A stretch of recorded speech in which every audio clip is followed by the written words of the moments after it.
and welcome. You're watching Head to Head. I'm Antonina Antosha with UATV.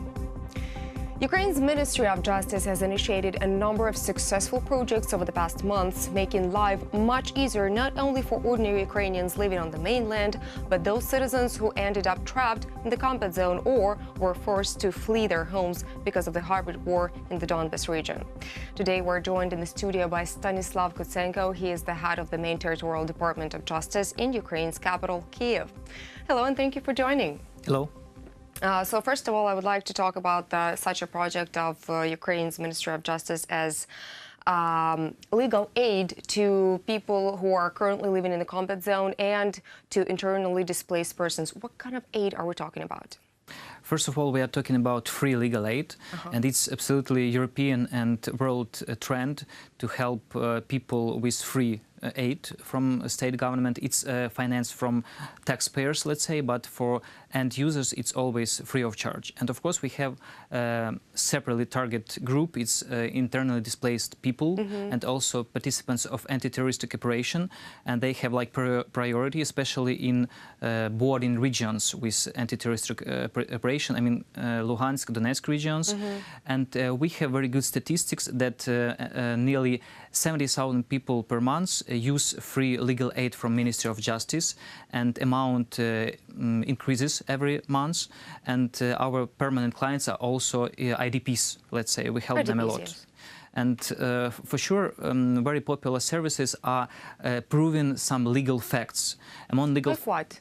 Like birth and death. Because, for example, a Ministry of Justice, we provide like proving 5 legal facts: marriage, changing of name, divorce, birth, and death. And for sure, for example, when a person is birthed in occupied territory, they want to have legal document of Ukraine, and we help a lot with this. And also the same with death, because people die there, but let's say children, they want to bury person in on main part of Ukraine, and they appeal also for us with such requests. And the procedure was quite complicated and long before this. Yeah, since the start of the conflict in 2014, it has been very hard, if not almost impossible, to obtain such certificates that you were just talking about. And now the procedure is simplified. How? So before this, you need some, let's say, several months to deal with this, because you need to go to court and wait for your decision in order to approve your legal effect. Now we have changes to Civil Code of Ukraine, and from February 2017 the procedure is following.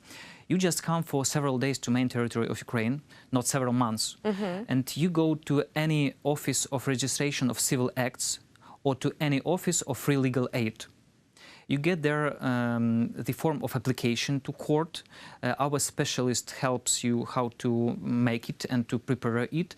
You go to court, and according to new legislation, court should propose the date of solving your issue in 1 or 2 days. So it's not up to 2 months as it used to be before. About those centers of free legal aid, are they situated in the occupied territories of Donetsk and Luhansk as well? No, they are not situated there. So but they're on the mainland, Ukraine? Yes, mainland, and we have like 551 centers, and also nearly 1,000 distance centers. They are smaller, but they still exist. And for sure, there are a lot of people who apply with their problems to our centers in Luhansk, Donetsk region, Kherson, near to Crimea, and for sure we help them.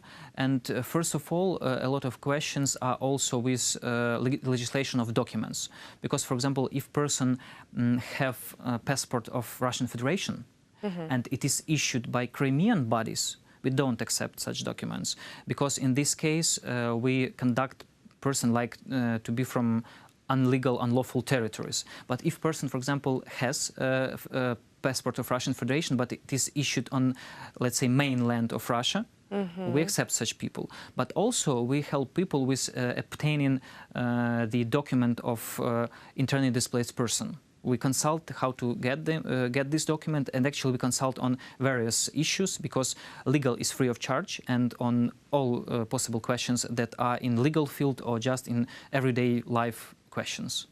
How many people, let's say from the beginning of 2017, have turned to those centers to obtain a document proving that they're internally displaced persons? We can say about 10,000 of people. That is a huge number. Yes, huge number. The general amount of clients, of citizens, let's say nearly 6,100. And a lot of people, and we think it is because of free visa regime, a lot of people now want to show their Ukrainian citizenship, because they just so they can use the visa-free travel regime. Yes, of the EU. yes. And we have more and more cases when people come to Ukraine to marry because there are marriages in LNR, DNR or other territories. It's illegal for Ukraine, and their documents are not also useful in Ukraine. So they want to obtain Ukrainian documents, and we help a lot. Why? Because of easy procedures. How about certificates for getting higher education? It's not competition of Ministry of Justice, but we have the service that is called Apostle. So we help with such documents for people. But in this case, when they want to make a legal educational document, they need to contact the Ministry of Education. It's, let's say, almost the only case we don't work with. Okay. Now, moving on to other achievements of the Ministry of Justice of Ukraine. There has been an institution of private executives launched. Could you explain what this is? Private executor will help state executor, and with this we make like the whole market with competition. So person now can apply either to state executor or to private ones. The private executors, they are lawyers as well. We now have competition for private executors. The person who is 25, who has a legal education and at least 2 years of practice, can become a private executor.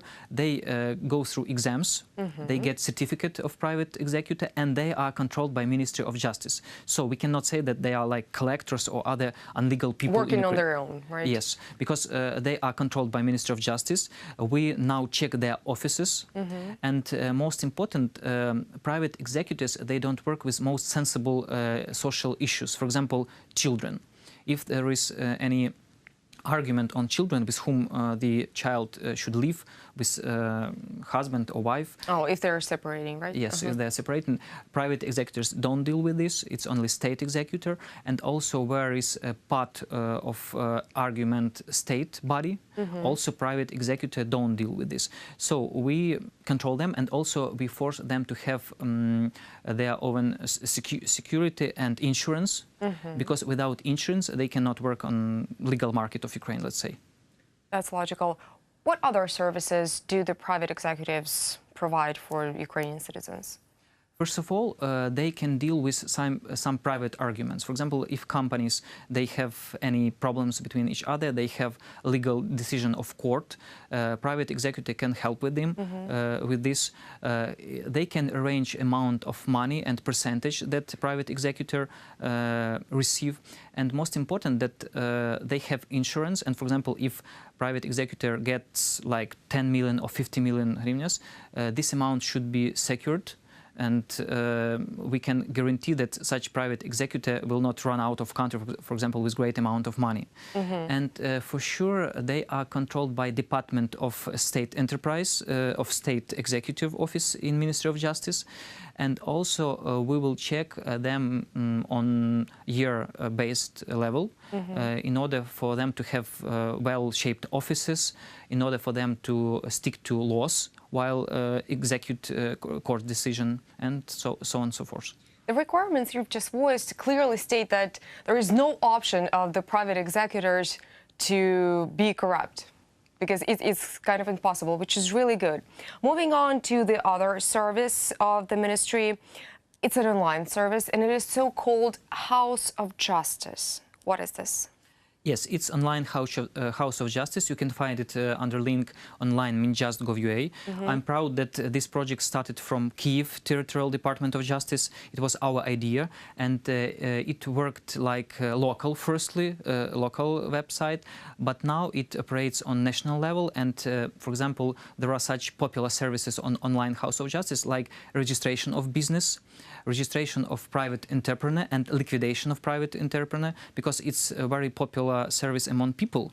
And so now people don't need to go to any state departments. They just can get online and register their business or close their business within just a couple of minutes, staying inside their own house. Yes, it's really convenient. And they don't need to use any mediators and to pay them money, because it was like corruption in this sphere. We terminated it, and now you can close your private entrepreneur office or open it within 1 day. Because we have state registers, and actually these people work with state registry, united one, and when a person is terminated as private entrepreneur or registered, in 1 day all data is in registry, state registry. And for example, if you need to communicate with tax office, they also receive in electronic form data on your liquidation, for example. That's really convenient. Yes. How about the projects that the ministry has that have been issued in joint work with our international partners, like European Union or the United States of America? Because I know there's a number. Yes, first of all, we work closely in question of penetration jails, and Canadian office support us a lot. And also with USAID we work a lot. They supported. What is USAID? How does USAID work in Ukraine? They supported our project that is called I Have a Right. It's national campaign to protect people's rights. This project works, first of all, on basis of free legal aid network, and its main goal is to provide legal aid and legal education to people, because the main problem of Ukraine, big problem of Ukraine, that Ukrainians don't know their rights, they cannot protect them, and that's why they can be victims of some local authorities. Yeah, end up in a tough spot, basically, yes, at some point of their lives. Yes, and we help with this campaign, I Have a Right. For example, this year we will try to fight corruption and help people with corruption in higher education institutions, also in court system, and we just make some video reels, some instructions for people how to protect their rights, and then we plan to integrate our programs with programs of Ministry of Education in order for children from 6 years start to learn their rights, and secondly to protect them in order to be legally educated. You've just mentioned you've had video reels. Where do you distribute them? Online? First of all, such reels, they can be qualified like social marketing, and we can screen them on TVs, like sometimes even in prime time, and also we launch them online through internet. So if I want to watch such a video reel, where should I dwell? On the internet? Yes, in internet you can just write in browser like Ministry of Justice, legal aid, for example, or how to protect our my right in Ukrainian. Yes, first of all. But for example, now a new website of Ministry is launched. It's also English in English version. Great. You can use it as well in Russian also. So actually you can use it. And first of all, the reels are very short, like 35-40 seconds, and they are quite informative. And they can always send you to any website of Ministry of Justice that gives more detailed information for you. Provides more information. Yes. That is great. Any other projects you would like to talk about? Yes, for sure. The most popular projects are in field of registration of civil acts. For sure, we can tell a lot about our marriage project, but people know about it. It is really popular in Ukraine. Yes, let's say that every 10 Ukrainian use it now in Kiev. Every 10th Ukrainian. Every 10th, yes. From 27,000 of Kievitis to 2,700 pairs, they used it in Kiev. So it shows very growing potential. Well, I can tell you that the practice of waiting for another 30 days for people who are in love could be excruciating at times. So this is a very good initiative. Yes, for sure. And with this initiative, we wanted to support like touristic aspect of this project and also social one. Touristic, why? Because people can come to Lviv, Odessa and have fun, some good time, and also get married, like in Las Vegas, let's say. Yeah. And in sensitive regions like Luhansk, Donetsk Oblast, people who are IDPs who participate in terroristic operation, they can come for some hours and register their marriage. For example, our absolute record is 17 minutes. 17 minutes. In 17 minutes, people got married. Just